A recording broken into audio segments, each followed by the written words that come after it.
Hello everyone. तो हिमाचल प्रदेश में एक अनोखा आंदोलन 21वीं सदी में चल रहा है और ये चल रहा है छुआछूत को बनाए रखने के लिए। और इसको चला कौन रहा है? वही जो जातिवाद के प्रखर समर्थक है रुमित सिंह ठाकुर और उनकी पार्टी देवभूमि पार्टी हिमाचल प्रदेश। ये आंदोलन क्यों चल रहा है? पहला उनकी डिमांड है स्वर्ण आयोग की। दूसरी डिमांड है अंतरजातीय विवाह प्रोत्साहन राशि को जो बढ़ाया गया है 50,000 से 2 लाख उसे कम किया जाए, 50,000 ही रखा जाए। और उनके शब्द जो है, उनके शब्दों में आपको बताता हूं। उनका कहना है ये जो 50,000 से 2 लाख अंतरजातीय विवाह प्रोत्साहन राशि की गई है ये फिरौती है, ये डकैती है। गुंडों वाली लैंग्वेज उनकी जो है वो साफ आपको देखने को मिलेगी जितनी भी उनकी वीडियो है। इससे पहले वो संविधान की अर्थी तक निकाल चुके हैं और सरकारें उनका कुछ भी नहीं कर पाई है। अब बात आती है अंतरजातीय विवाह प्रोत्साहन राशि क्यों दी गई है और किन लोगों को दी गई है। क्या ये स्वर्ण समाज की लड़कियों को भगाने के लिए राशि दी गई है जैसा कि रुमित सिंह ठाकुर दावा कर रहे हैं और लोगों को गुमराह कर रहे हैं? तो पहली चीज, ये गुंडों वाली लैंग्वेज यूज ना करें। भारतीय संविधान के अनुच्छेद 17 के अंदर कहा गया है कि सरकारें हर वो संभव प्रयास करेगी जिससे छुआछूत खत्म हो। और विभिन्न विद्वान हैं जैसे डॉक्टर बी.आर. अंबेडकर है, सबसे पहले उन्होंने कहा कि हिंदू समाज से अगर छुआछूत को खत्म करना है तो हमें अंतरजातीय विवाह को बढ़ावा देना पड़ेगा। राम मनोहर लोहिया के बारे में आप लोगों को पता होगा, उन्होंने अंतरजातीय विवाह, रोटी बेटी के संबंध को, जातिवाद को खत्म करने के लिए, छुआछूत को खत्म करने के लिए बहुत बड़ा हथियार बताया था। नोबेल प्राइज विजेता अमर्त्य सेन, उन्होंने भी जातिवाद को खत्म करने के लिए अंतरजातीय विवाह को एक बड़ा कारक बताया था। इसके अलावा महात्मा गांधी, इन्होंने हरिजन सेवक मंडल बनाया था और इसमें इन्होंने जोर दिया था कि अंतरजातीय विवाह होना चाहिए। पेरियार ईवी रामास्वामी, ज्योतिबा फूले, राम मनोहर लोहिया आपको बता चुका हूं, गैल ऑमवेट है, आचार्य नरेंद्र देव है, एनजी रंगा है, आचार्य भाऊ साठे, किशन पटनायक, उमा चक्रवर्ती, काशीराम और इनके जैसे कई ऐसे चिंतक हैं जिन्होंने कई किताबें लिखी, कई लेख लिखे और उन्होंने कहा कि अंतरजातीय विवाह ही छुआछूत को खत्म करने का एक बड़ा साधन है। और इसी को अडॉप्ट करते हुए भारत के अनेक राज्यों ने अंतरजातीय विवाह प्रोत्साहन राशि रखी। ये किस लिए रखी? ये इसलिए नहीं रखी कि आप स्वर्ण जाति, सो कॉल्ड स्वर्ण जाति में कहूंगा, कोई लोहा पीतल स्वर्ण कुछ नहीं होता है, सभी इंसान हैं। अपने आप को सो कॉल्ड स्वर्ण कहने वाले लोग कहते हैं कि हमारी बेटियों को भगाने के लिए प्रोत्साहन राशि रखी गई है। पहली चीज, क्या आपके अंदर जातिवादी कीड़ा है या नहीं है? क्या आप अन्य जातियों से विवाह कराते हैं अपने बच्चों का? ये भगाने के लिए नहीं है, ये विवाह करने के लिए है ताकि अपर कास्ट के लोग लोअर कास्ट के लोगों के साथ विवाह करवाए, लोअर कास्ट के लोग अपर कास्ट के साथ ये सहमति से विवाह करवाए। भागने की नौबत कहां आती है? जहां रुमित सिंह ठाकुर जैसे गुंडा तत्व सामने आ जाते हैं। यही हरियाणा में खाप पंचायतों का सिस्टम आपने देखा होगा, यही राजस्थान में देखा होगा। ये जो प्रोत्साहन राशि है ये परिवारों के लिए दी गई है कि परिवार सहमति से एक दूसरे के साथ अंतरजातीय विवाह करें। ये भगाने के लिए नहीं है, आप लोगों को गुमराह कर रहे हैं। आपके खिलाफ जो चार्जशीट बनेगी वो भी हम आपको बताएंगे कि आपके खिलाफ क्या हम कार्रवाई आगे करने की प्रोसेस चलाएंगे। दूसरी चीज, अब बात करते हैं कि हिमाचल में अंतरजातीय विवाह प्रोत्साहन राशि 50,000 से 2 लाख की गई है। क्या ये नई बात है? क्या ये हिमाचल में ही ऐसा हुआ कि अन्य राज्यों में भी ऐसा होता आ रहा है? तो रुमित सिंह ठाकुर जी, जिन दिनों आपके माँ बाप ने आपको स्कूल में भेजा था उन दिनों तो गुंडई की, आपने पढ़ा लिखा तो कुछ नहीं। कम से कम थोड़ा सा संविधान को पढ़ लेते, थोड़ा सा देश दुनिया को भी देख लेते हैं। जातिवादी अकड़ और धौंस थोड़ी पीछे रख के, अगर ये मैं अगेन मैं ये कह रहा हूं कि गंदी नाली के कीड़े भी आपस में जातिवाद नहीं करते, आप तो उससे भी नीचे गिर रहे हैं जातिवाद के चक्कर में। तो अब मैं बताता हूं कि कहां कहां पे, किन किन राज्यों में कितनी प्रोत्साहन राशि दी जाती है अंतरजातीय विवाह के लिए। केंद्र सरकार की बात करें तो केंद्र सरकार में ये 2.5 लाख का प्रावधान है। मैं योजना भी आपको बता देता हूं, doctor Ambedkar scheme for social integration through intercaste marriage. अभी हमने 4 दिन पहले अंबेडकर जयंती मनाई।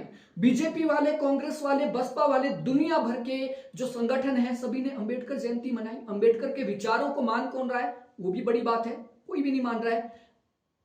ठीक है, केंद्र 2.5 लाख दे रहा है, आपको हिमाचल के 2 लाख से आपत्ति क्यों है? उन राज्यों में विवाह प्रोत्साहन राशि ज्यादा दी जाती है जहां पे इंटरकास्ट मैरिज नहीं होती है, लोगों को मार दिया जाता है, मरवा दिया जाता है, ऑनर किलिंग करवा दी जाती है रुमित सिंह ठाकुर जैसे लोगों के द्वारा, तो वहां पे ज्यादा ये राशि दी जाती है। एक एक करके देखते हैं। कर्नाटक में 2.5 लाख तक का प्रावधान है अंतरजातीय विवाह के लिए। बिहार के अंदर 1 लाख रुपए प्रोत्साहन राशि दी जाती है। मध्य प्रदेश में 2 लाख रुपए राशि दी जाती है अंतरजातीय विवाह के लिए। गुजरात की बात करें तो गुजरात में 2.5 लाख रुपए अंतरजातीय विवाह के लिए राशि दी जाती है। महाराष्ट्र की हम बात करें तो महाराष्ट्र में भी लगभग 2 लाख के करीब ये राशि दी जाती है। ओडिशा में 50,000 से बढ़ाकर 1 लाख कर दी गई है। उत्तर प्रदेश में 50 लाख दी जाती थी और ये बढ़ाकर 2.5 लाख करने का प्रावधान किया गया है। पुडुचेरी की बात करें तो यहां पे 50,000 दिए जाते हैं।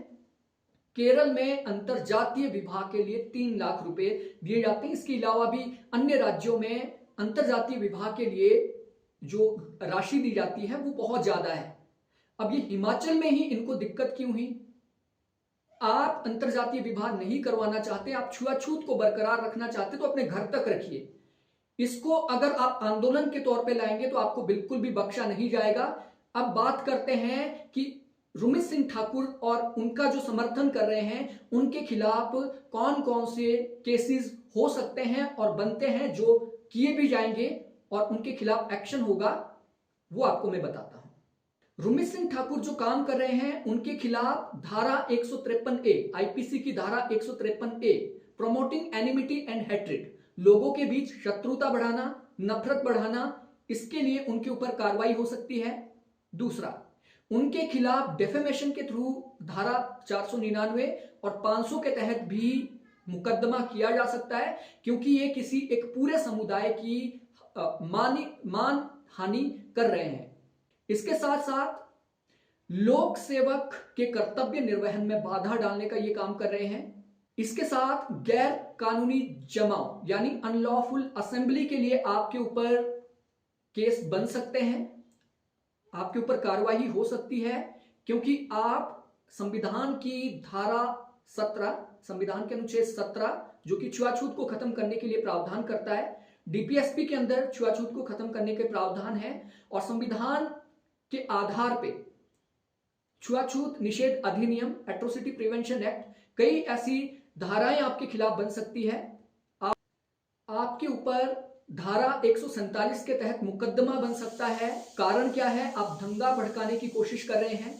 आप खुलेआम ये चुनौती दे रहे हैं कि अगर हमारी इस असंवैधानिक मांग को नहीं माना गया, प्रोत्साहन राशि को कम नहीं किया गया, तो हम घेराव करेंगे, चक्का जाम करेंगे।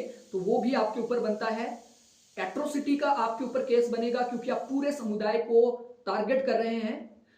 और जैसा कि रुमित सिंह ठाकुर कह रहे हैं कि हमारी लड़कियों को भगाने के लिए लड़कियों का सौदा कर दिया, लड़कियों को बेच दिया, जिस प्रकार की गुंडा लैंग्वेज आप यूज कर रहे हैं, उसके लिए भी आपको जल्दी इसका जवाब दिया जाएगा। सरकार के थ्रू, संविधान के थ्रू आपकी तरह गुंडे की तरह बातें नहीं करेंगे। जल्दी से जल्दी हम आपको बताने वाले हैं कि संविधान की शक्ति क्या है और संविधान को ना पढ़ने वाले, ना मानने वाले लोगों के साथ इस देश के अंदर क्या हो सकता है। क्योंकि संविधान में अभिव्यक्ति की स्वतंत्रता है, लेकिन उसके ऊपर भी प्रतिबंध है और आवश्यक प्रतिबंध है। आप संविधान के अंदर ये क्लियरली मेंशन किया गया है, अनुच्छेद 17 के अंदर क्लियरली मेंशन किया गया है। अनुच्छेद 17 के आधार पर छुआछूत निषेध अधिनियम 1955 जो लाया गया था, उसमें क्लियरली मेंशन किया गया है, अगर कोई व्यक्ति जाति के आधार पर नफरत फैलाने की कोशिश करता है, जाति या छुआछूत को प्रत्यक्ष या अप्रत्यक्ष तौर पे प्रमोट करता है और जाति और छुआछूत को खत्म करने वाले प्रावधानों के खिलाफ अगर कोई व्यक्ति बात करता है तो उसके खिलाफ सख्त कार्यवाही की जा सकती है। और अगर कोई व्यक्ति छुआछूत को प्रोत्साहित करता है तो उसे कभी भी इलेक्शन नहीं लड़ने दिया जाएगा। ऐसे भी प्रावधान संविधान के अंदर है। तो आपकी जो ये पार्टी आपने बनाई है, इस पार्टी को भी आप हाशिए पे रख रहे हैं, समाज को भी हाशिए पे रख रहे हैं। अगली बात जो आप कह रहे हैं स्वर्ण आयोग की, तो स्वर्ण शब्द अगर आप यूज करते हैं वो भी असंवैधानिक है, क्योंकि यहां पे लोहा पित्तल स्वर्ण कुछ नहीं है। इंसानों को इंसान माना जाए वो ज्यादा बेटर है। आप छुआछूत को प्रमोट कर रहे हैं स्वर्ण के माध्यम से, वो भी गलत है। आप जनरल वर्ग आयोग की अगर बात करते हैं तो वो अलग है, लेकिन आप जनरल बात नहीं कर रहे हैं, आप स्वर्ण बात कर रहे हैं। तो ये स्वर्ण लोहे की जो आपकी अवधारणा है इसको आप साइड ही रखें तो ज्यादा बेटर रहेगा। और आप लोगों को गुमराह कर रहे हैं कि एक बार हमारा स्वर्ण आयोग बन गया तो पता नहीं क्या हो जाएगा। हमारा एससी का आयोग बना है, बहुत पहले से बने हैं, संवैधानिक दर्जा मिला है, लेकिन जब हम लोगों के ऊपर आपत्तियां आती है तो हमारे ही आयोग, वो एससी कमीशन हाटी का जो मुद्दा है, आज तक एससी कमीशन ने हमारे फेवर में कोई रिप्लाई नहीं दिया है, आज तक स्टेट कमीशन ने नहीं दिया, नेशनल कमीशन ने नहीं दिया। ये वही आयोग है जो हमारे सुरक्षा के लिए बने थे, लेकिन हमारी सुरक्षा के लिए सबसे बड़े खतरे हैं। तो अपने लोगों को इस तरीके से गुमराह कर रहे हैं, अगर आयोग बन गया पता नहीं क्या हो जाएगा, ये बहुत गलत आप कर रहे हैं। और जो भी आप असंवैधानिक आंदोलन ये कर रहे हैं, गैर संवैधानिक, असंवैधानिक, क्योंकि इससे पहले आपने संविधान की अर्थी भी उठाई है, उस दौरान आपको बख्श दिया गया था, लेकिन अब आपको बख्शा नहीं जाएगा। आपको लगता है कि छुआछूत खत्म होना चाहिए, अंतरजातीय प्रोत्साहन राशि दी जानी चाहिए, तो आप लोगों के साथ इसको जरूर शेयर करें। धन्यवाद।